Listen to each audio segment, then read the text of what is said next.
Hi నమస్తే welcome to Mara media. నేను మీ కేవీఆర్. ఇంత పెద్ద ఎత్తున కామెంట్స్ చేసిండు అంటే ఏ ధైర్యం, ఆయన వెనకాల ఉన్న తెర వెనుక శక్తులేవి అన్నది ఇప్పుడు తాజా చర్చ. దీనికి మీకు ఒక ఎగ్జాంపుల్ చూపిస్తా, ఒకసారి చూడండి. Telugu Desam social media, Telugu Desam party అధికారంలో ఉన్నప్పుడు తెలంగాణలో బీసీ నాయకత్వాన్ని అత్యధికంగా ప్రోత్సహించి ముందుండేలా చేసింది. తెలంగాణ ఏర్పడిన తర్వాత 10 ఏళ్లుగా దొరల పాలన ఎలా ఉందో మనం అందరం చూసాం. ఇప్పుడు కాంగ్రెస్ కూడా అదే మార్గంలో నడుస్తుంది. బీసీలకు తిరిగి పూర్వ వైభవం రావాలంటే తెలుగుదేశం పార్టీకి మళ్ళీ అవకాశం రావాలి. ఈ దేశంలో మిగిలిన ఏకైక ప్రజాస్వామిక పార్టీ తెలుగుదేశమే. ఓ తెలంగాణ యువత ఆలోచించు, తెలుగుదేశం మనుగడే మీ రేపటి భవిష్యత్తుకు నాంది. బ్రతికించుకో బ్రతుకు తెరువు, తెచ్చుకో బ్రతుకు అని చెప్పి ఈ నిన్నటి అంటే Telangana BC declaration, BC survey రిపోర్ట్ను ఉటంకిస్తూ పెట్టిన పోస్ట్ అనమాట. వితిన్ అంటే తీన్మార్మలన్న వ్యాఖ్యలు అక్కడ ముగియగానే ఈ పోస్టు తెలుగుదేశం సోషల్ మీడియాలో కనిపించింది. దీన్ని ఎట్లా అర్థం చేసుకోవాలి? ఒకవైపు ఆంధ్రప్రదేశ్లో ఏబి వెంకటేశ్వరరావు, తర్వాత నాగబాబు, పవన్ కళ్యాణ్ గారు సీజ్ ద షిప్ పేరుతో రెడ్డి సామాజిక వర్గాన్ని టార్గెట్ చేసి ఇక విపరీతంగా కొల్లగొడతా ఉన్నారు. 60-40 రేషియోలో కమిషన్ల పేరుతో మొత్తం రెడ్ల ఆర్థిక సామ్రాజ్యాల్ని, ఆర్థిక మూలాల్ని కొల్లగొట్టే ప్రయత్నం జరుగుతూ ఉందని చెప్పి చెప్తా ఉన్నారు కదా. సేమ్ తెలంగాణలో కూడా అదే ప్రయోగానికి తెలుగుదేశం పార్టీ తెగబడింది అన్నది కొంతమంది చెప్తున్న సూత్రీకరణ. దానికి నిలువెత్తు సాక్ష్యమే ఈ పోస్టర్. సో తీన్మార్మలన్న వెనుక అటు బీజేపీ, ఇటు చంద్రబాబు గారు, ఇంకొక వైపు పవన్ కళ్యాణ్, ముగ్గురు ఉన్నట్టు స్పష్టంగా కనిపిస్తూ ఉంది. దీనికి తోడు గతంలో అంటే జనసేన అధినేత పవన్ కళ్యాణ్ గారు ఈ అంటే ఆంధ్రప్రదేశ్ ఎన్నికలకు ముందు ఎట్లాంటి రెచ్చగొట్టే వ్యాఖ్యలు చేసిండో సేమ్ అదే వైఖరిని తీన్మార్మలన్న ప్రయోగిస్తుండడం ఇప్పుడు సంచలనంగా మారింది. వాస్తవానికి తెలంగాణ రాజకీయాలకు ఇట్లాంటి ఏమంటారు డెరోగేటరీ కామెంట్స్కు వీటికి స్థానం లేకుండే. కానీ తీన్మార్మలన్న చేస్తున్న ఈ ప్రయోగాలు ఏవైతే ఉన్నాయో రేపటి రోజుల్లో తీవ్రమైన అలజడికి కారణమయ్యే అవకాశం ఉందన్నది చాలామంది చెప్తున్న మాట. ఇకపోతే మొత్తం అంటే అగ్రవర్ణాలను టార్గెట్ చేసిన అని చెప్తా ఉన్నాడు కదా. కమ్మ, వెలమ, బ్రాహ్మణ, తర్వాత రెడ్డి సామాజిక వర్గాలు ఈ రాష్ట్ర సంపదను కొల్లగొట్టాయని చెప్తున్నాడు. అందులో ముఖ్యంగా రెడ్డి సామాజిక వర్గాన్ని టార్గెట్ చేస్తున్నాడు. అయితే ఇక్కడ ఒక ట్విస్ట్ ఏంటంటే కమ్మ సామాజిక వర్గం మీద మాత్రం ఆయన కొంత సాఫ్ట్ కార్నర్ చూపిస్తా ఉన్నాడు. మీకు బయట కూడా చూపిస్తా చూడండి. అంతే కమలతో ఇప్పుడు బాధలేదండి మాకు. హైదరాబాద్ కమల్ కూడా ఏముంది కొద్దిపాటి అది పెద్దగా ఇబ్బంది ఉండదు. కమల్తో లేదు, హైదరాబాద్ రెడ్లు వెల్మలతోనే యుద్ధం. 100% రాజకీయపరమైన యుద్ధం, రాజకీయపరమైన వ్యక్తిగతమైనటువంటి యుద్ధం కాదు, రాజకీయపరమైన యుద్ధం. తిట్లు ఇదే విధంగా కంటిన్యూ అయితే మేము ఏమంటున్నాం, మమ్మల్ని తిట్టి మేము సపరేట్ కూర్చుంటామండి. మేము బీసీ చేతులు కట్టుకొని కూర్చుంటాం. మమ్మల్ని చూస్తే వీటితో కూర్చుంటాం. విన్నారు కదా, కమ్మలతో ఏమి ఇబ్బంది లేదు. వాళ్ళు ఎంతమంది ఉంటారు, కొద్దిమంది ఉంటారు, వాళ్ళని మేనేజ్ చేయడం పెద్ద మ్యాటర్ కాదు అని చెప్పి ఒక సాఫ్ట్ కార్నర్, ఒక సాఫ్ట్ టోన్లో మాట్లాడుతూ ఉన్నాడు. ఈ రాష్ట్రానికి అంటే ముఖ్యంగా తెలంగాణ ఆస్తులను, తెలంగాణ విలువైన ఆస్తులను దోచుకున్నదే ఆ కమ్మ సామాజిక వర్గం అని చెప్పి ఒక పెద్ద ఆరోపణ ఉంది. దానికి ఇదే తీన్మార్మలన్న తీన్మార్ న్యూస్లో పనిచేస్తున్నప్పుడు V6లో దలేల్ బెంబాబలి అనే ఒక ఆర్టికల్ వేసి ఈయననే తీన్మార్ న్యూస్లో చూపించిండు. అది నేను కూడా వీలైతే ఒకసారి క్లిప్ వేసి చూపిస్తా. మరి అట్లాంటి వ్యక్తి కమ్మల మీద సాఫ్ట్ కార్నర్ ఎట్లా చూపించాలి? ఇప్పుడు చూస్తే అందరినీ ఒకటే ఘాటిన కట్టాలి. వాస్తవానికి 70 ఏళ్ళ తెలంగాణ చరిత్ర కావచ్చు, 70 ఏళ్ళ ఉమ్మడి ఆంధ్రప్రదేశ్ చరిత్ర కానీ తీసుకుంటే రెడ్లు అత్యధికంగా పాలించిన మాట వాస్తవం. 50 ఏళ్లకు పైగా రెడ్లే ముఖ్యమంత్రులుగా ఉన్న మాట వాస్తవం. కానీ అంతకంటే ఎక్కువ ఈ కమ్మ పాలన ఎప్పుడైతే వచ్చిందో ఎన్టీ రామారావు దగ్గర నుంచి మొదలు పెడితే నారా చంద్రబాబు గారు తెలంగాణను ఉమ్మడి ఆంధ్రప్రదేశ్ ముఖ్యమంత్రిగా ఉన్నప్పుడు అత్యధికంగా తెలంగాణ ఆస్తులను, ప్రభుత్వ రంగ సంస్థలను కాయలా పడేసేలా చేసి అత్యధికంగా కమ్మ సామాజిక వర్గానికి మేలు చేసిన అన్నది దలేల్ బెంబాబలి తన డీటెయిల్ అనాలిసిస్లో చెప్పుకొచ్చింది. మరి అట్లాంటిది కమ్మ సామాజిక వర్గానికి ఎందుకు టార్గెట్ చేయట్లేదు? వెలమదోరల మీద గతంలో ఆయన చేసిన యుద్ధం అందరికీ తెలిసిందే. 7,200 7,200 పేరుతో దొరలు కొల్లగొట్టిన భూములన్నింటినీ వెనక్కి లాక్కుంటాం, ఆ దిశగా ఈ తెలంగాణ ప్రజానికాన్ని చైతన్యం చేస్తామని చెప్పిండు. సరే, కొంతవరకు ఆయన ఎఫెక్టు అవన్నీ పనిచేసినాయి. దొరల పాలనకు తెలంగాణ చరమగీత పాడింది అనుకుందాం. ఇప్పుడు ధరణి పేరుతో ఆ భూములన్నింటినీ వెనక్కి తీసుకునే కార్యక్రమం ఏదో నడుస్తూ ఉందంటే అది ఎంతవరకు వస్తుందో చూద్దాం. కానీ మరి ఇక్కడ కమ్మ సామాజిక వర్గాన్ని ఎందుకు స్కిప్ చేస్తున్నట్టు?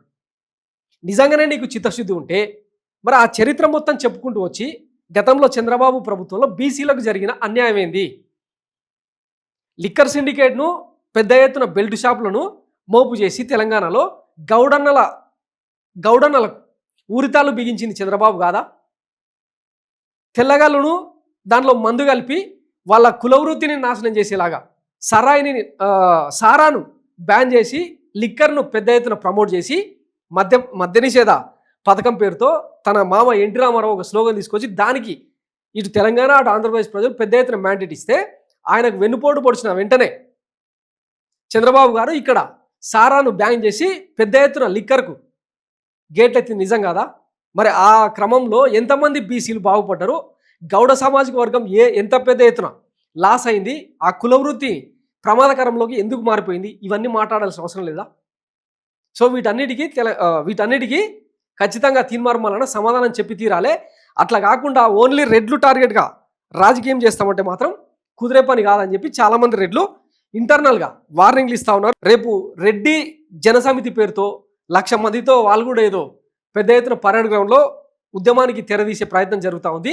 ఇది మొత్తం అంటే ఉద్రిక్తతలకు దారితీసేలాగా వెళ్తూ ఉంది తప్పిస్తే తెలంగాణకు అక్కడికొచ్చే ముచ్చటైతే కాదు. వాస్తవానికి బీసీలు చైతన్యం కావాలి, వాళ్ళకు రాజకీయ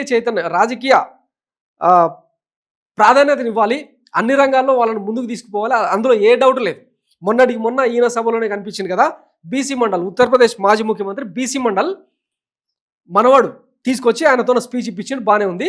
అదే బీసీ మండల్ తెలంగాణకు పిలిపించి, ముఖ్యంగా ఆంధ్రప్రదేశ్కి పిలిపించి బీసీ కులగణన చేసి బీసీలకు రిజర్వేషన్లు అమలు చేసింది మర్రి చెన్నారెడ్డి. ఈ విషయం ఎంతమందికి తెలుసు? 1978లో ఆయన ముఖ్యమంత్రి అయిన వితిన్ మంత్స్లోనే బీసీల రిజర్వేషన్లు అమలు చేసింది మర్రి చెన్నారెడ్డి. ఆ తర్వాత ఆయన దిగిపోయిన తర్వాత మళ్ళీ రాజకీయంగా కొంత కాంగ్రెస్ పార్టీ డక్కాముక్కిలు తిన్నది. మళ్ళా 1989లో రెండోసారి మర్రి చెన్నారెడ్డి అధికారంలోకి వచ్చిన తర్వాత మళ్ళీ అదే బీసీ మండలి ఇచ్చిన సర్వే రిపోర్ట్ ప్రకారం మళ్ళీ బీసీ రిజర్వేషన్లను 10 ఏళ్ల పాటు కొనసాగిస్తూ జీవో జారీ చేసిన గొప్ప దార్శనికత మర్రి చెన్నారెడ్డి. మరి రెడ్లు బీసీలకు అంత పెద్ద ఎత్తున ప్రాధాన్యత ఇస్తే, రెడ్డి పాలకులు బీసీలకు అంత పెద్ద ఎత్తున ప్రాధాన్యతనిస్తే ఎందుకు టార్గెట్ చేయాల్సి వస్తుంది? నీకు నిజంగా రాజకీయ పరమైన ఏమైనా విభేదాలు ఉంటే ఇప్పుడు మాట్లాడుకోవడానికి అసెంబ్లీ ఉంది, కౌన్సిల్ ఉంది, నువ్వు బాజాప్తా ఎమ్మెల్సీ ఉన్నావు, నీకు ఏమంటారు రెడ్ కార్పెట్ లాగా అసెంబ్లీలోకి వెళ్ళే అవకాశం ఉన్నప్పుడు ఈ తుత్తరపాటు నిర్ణయాలు, ఈ పబ్లిక్ సభల పేరుతో ఈ మాటలు ఎందుకు వస్తున్నాయి? కొంతమంది దాడులు కూడా చేస్తాం అది ఇదని చెప్పి మాట్లాడుతూ ఉన్నారు. అవన్నీ కరెక్ట్ కాదులే. కానీ వాస్తవానికి అంటే ఎవరి స్లోగన్స్ వాళ్ళు తీసుకోవచ్చు, ఎవరి ఎజెండాను వాళ్ళు అమలు చేయొచ్చు. ఈ మొత్తం సినారియోలో మల్లన్న తన సెల్ఫ్ ఎజెండాను అమలు చేస్తున్నాడు తప్ప బీసీలకు పెద్దగా ఎక్కడ కూడా ప్రాధాన్యం దక్కనివ్వకుండా చేస్తున్నాడు, హైజాక్ చేస్తున్నాడు అన్న చర్చ కూడా జరుగుతోంది. వాస్తవానికి తను పక్కన కూర్చోబెట్టుకున్న ఆర్ కృష్ణయ్య, ఆయన గురించి మాట్లాడుకుంటే 30-40 ఏళ్ల పాటు ఆయన బీసీల ఉద్యమాలు చేస్తున్నాడు, ఎన్ని కోట్లు పోగేసుకున్నాడు, ఆయన బీసీ ఉద్యమాన్ని ఎంతవరకు ముందుకు తీసుకెళ్ళిండు అన్నది ఈ రాష్ట్ర ప్రజలకు తెలియదా? 2014లో ఆయన టీడీపీ బీసీ ముఖ్యమంత్రిగా పోటీ చేసి ఇక్కడ ఎల్బీ నగర్లో ఎమ్మెల్యేగా గెలిచిన తర్వాత ఏమైందో తెలియదా? 2019లో నయా పైసా తీసుకోకుండా బీసీల గలం పార్లమెంట్లో వినిపించాలని చెప్పి వైఎస్ జగన్మోహన్ రెడ్డి ఆయనకు ఎంపీని ఇచ్చిన మాట వాస్తవం కదా. ఆ ఎంపీ పదవిని బీజేపీకి 500 కోట్లకు అమ్ముకున్నది నిజం కాదా? ఒక బీసీ నేత ఇట్లా అంటే తన కులాలను అడ్డం పెట్టుకొని అమ్ముకునే కార్యక్రమం చేసి కోట్లాది రూపాయలకు పడగలెత్తుతూ ఉంటే వీటన్నిటినీ మాట్లాడకుండా కేవలం రెడ్లు మాత్రమే దొంగలు అని వాళ్ళు ఉచ్చరాగాలని మాట్లాడితే ఎంతవరకు కరెక్ట్? సో దీనికి ఆన్సర్ చేయాల్సిన అవసరం ఉంది. చాలామంది జర్నలిస్టులు కూడా సోషల్ మీడియాలో పోస్టులు పెడతా ఉన్నారు.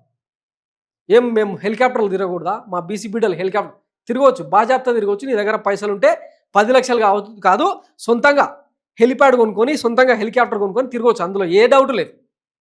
కానీ మిగతా బీసీ బిడ్డలు ఆ రేంజ్కి ఎందుకు ఎదుగుతలేరు? ఇప్పటికీ 2 వీలర్ల మీదనే తిరుగుతూ ఉన్నామని చెప్పి, నేను బీసీనే 2 వీలర్ మీద తిరుగుతున్నానని చెప్పి కొంతమంది పోస్టులు పెడతా ఉన్నారు. దానికి ఏం సమాధానం చెప్తాడు ఈయన? అసలు ఈ మొత్తం సినారియోలో మల్లన్న బీసీలకు చేసిన మేలేంటి? దీనికి ఆన్సర్ చెప్పాలి. వాస్తవానికి నా తెలంగాణ ఉద్యమంలో ఇంత పొడుగు అంత పొడుగు నరికినా అని చెప్పి అంటూ ఉంటాడు కదా. ఏ ఒక్క రోజు కూడా తెలంగాణ సామాజిక ఉద్యమంలో, సామాజిక విప్లవంలో పాల్గొన్న చరిత్ర లేదు. కేవలం ఉస్మానియా యూనివర్సిటీలో విద్యార్థిగా ఉన్నప్పుడు పటేల్ రాజ్యం కోసం స్లోగన్స్ ఇచ్చిన వ్యక్తి తీన్మార్ మల్లన్న. చాలామంది ఉద్యమకారులు నాతో మాట్లాడుతూ ఆవేదన వ్యక్తం చేసిన వాస్తవం ఇది. ఉద్యమం మేం చేస్తే ఫలితం మనోడు ఎత్తుకెళ్ళిపోయిండు అని. ఎట్లా అంటే ఓన్లీ క్యూ న్యూస్ అనే ఒక ఛానల్ను పెట్టుకొని దాని ద్వారా కోట్లకు పడగలెత్తి సెటిల్మెంట్లు దందాలు వాటి గురించి ఓ జర్నలిస్ట్ శంకరు, ఓ చిల్కా ప్రవీణ్, ఓ శ్రావ్య ఇట్లా చాలామంది అంటే ఆయన కింద పనిచేసిన ఆయన కింద అంటే ఆయనకంటే చాలామంది జూనియర్లు పొట్టు వేసుకున్నారు. ఆ సాక్ష్యాధారాలు సోషల్ మీడియాలో ఉన్నాయి. ఇట్లాంటి వ్యక్తిని బీసీలు నమ్మాలన్నా అన్నది ఇప్పుడు చాలామంది ఆయన ఇస్తున్న లైవ్లోనే కామెంట్ పెడతా ఉన్నారు. మళ్ళా బీసీలను ఎత్తిన చేయి పెడతారు, జాగ్రత్తగా ఉండండి, ఈ రకంగా చైతన్యం కావాలి అని చెప్పి ఆయనకే సలహా ఇస్తా ఉన్నారు. So be careful.